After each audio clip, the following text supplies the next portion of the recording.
مساء الفل عليكم يا جماعه. النهارده هنعمل مع بعض بطانيه متر ونص في متر ونص. هي البيبي بس هي طلبها كبيره عشان تكفيه يعني فتره طويله يستغطى بيها في منتهى النعومه. طبعا انا دي غرزه سلسله عاديه خالص، عملتها بالمتر لحد ما جابت المتر ونص اللي انا محتاجاه. وبعد كده السطر التاني هنعمله حشو عادي خالص، غرزة حشو. التركة من السطر التاني، التركة اللي في البطانية دي بتخلي شكلها وهم. من السطر التاني طبعا انا مستخدمة خيوط هيمالايا بورصة، مريم هتوريه لكم.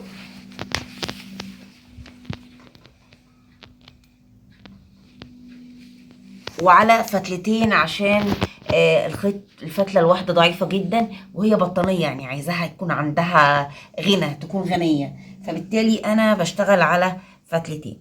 طبعا انا عشان ما اطولش عليكم فيديو عملت السلسله، هي مش فيهاش اي احترافيه، وغرزه الحشو في اول سطر برضو ما فيهاش اي حاجه. هخلص، شايفين ناعمه جدا وحلوه قوي قوي قوي. هخلص السطر الاول وارجع اوريكم هنلف الشغل ونعمل ايه التركه في السطر التاني.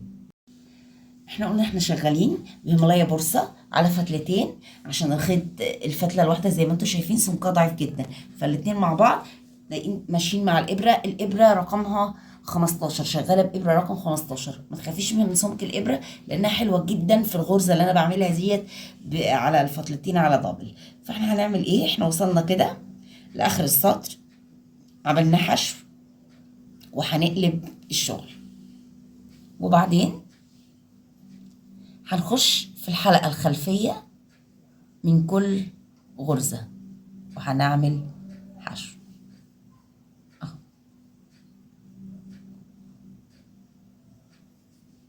في الحلقة الخلفية، يعني مش في السلسلة كلها، في الحلقة الخلفية بس منها، وهنعمل غرزة حشو.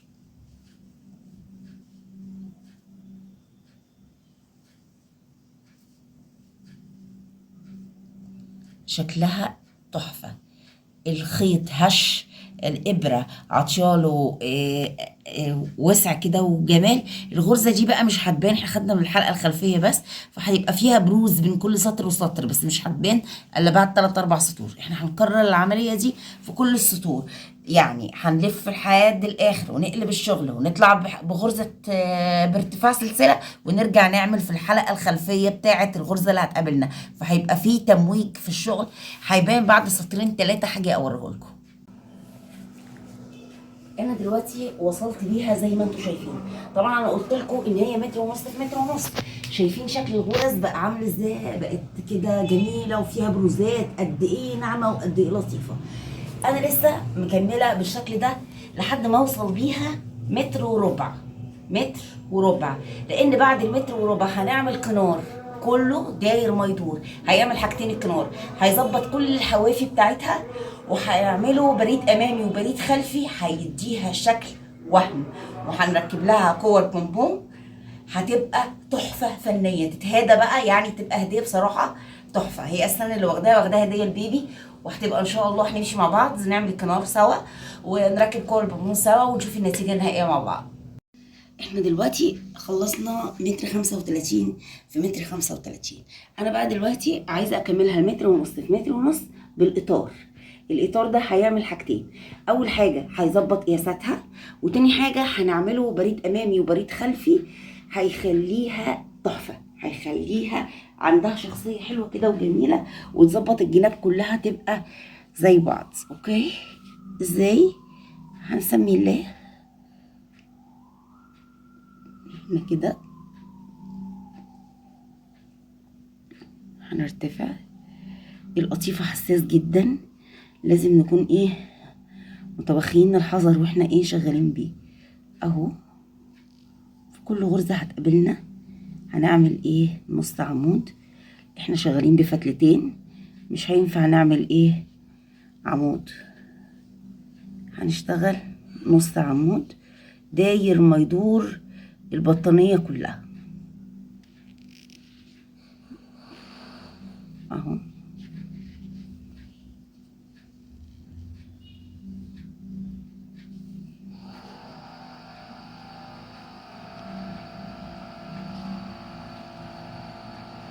بالشكل ده. هنمشي بالطريقه دي داير ما يدور البلانكت كلها. ده اول سطر.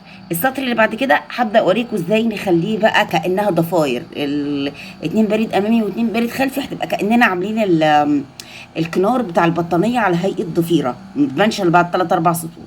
فانا هعمل اللفه دي كلها نص عمود داير ما يدور مربع البطانيه بحالها، وارجع اوريكم هنعمل ازاي. دلوقتي انا عملت اول سطرين في تاسيس البريد الامامي والبريد الخلفي عشان اوريكم. بصوا بقى عامل شبه الضفاير كده. كل ما بنكبر بيه احنا هنعمل لسه 30 سم كنار، فهيبقى ممتاز. المقاس ال 30 سم كنار ده هيبقى ممتاز، هينقل البلانكت حته تانية خالص. فاحنا كده هوريكم احنا بنعمل الكنار ازاي. اهو كده نص عمود قدام كده، يعني الابره من تحت نص العمود. اول سطر بيبقى نص عمود، اوكي. تاني سطر اهو من تحت نص العمود كده، وبعدين الاتنين اللي وراه من فوق النص عمود اهو من فوق. يبقى اتنين من تحته، اتنين من تحت النص عمود، واتنين من فوق. بما ان البلانكت كلها كانت حشو، فالضفاير هتبان بسرعه جدا وانت شغاله في الكنار. الغرزه دي البريد الامامي والبريد الخلفي كل ما كبر كل ما كبرت بيه كل ما بين الشكل. وطبعا الناس اللي معانا كلهم الفنانات اللي معانا على مارشميلو كلهم عارفين الموضوع ده، بس انا عشان بساعد المبتدئين اللي بيتعلموا. شايفين شكلها تحفه ازاي؟ انا هخلص بقى الكنار كله، حاجه اوريها لكم بعد ما خلصت الكنار بقى شكله عامل ازاي، واوريكم كمان كور البونبون لما تركب هتعمل ايه. كور البونبون جاهزه الفرو، هتعمل ايه في البلانكت؟ هتخليها تحفه.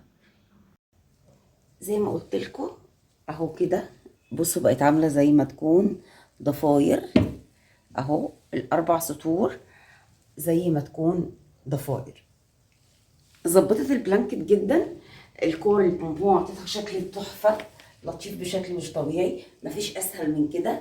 البطانيه اخدت 15 شله، يعني كيلو ونص. الكيلو ونص ده عمل بطانيه متر ونص في متر ونص. ثانيه واحده اهي كده.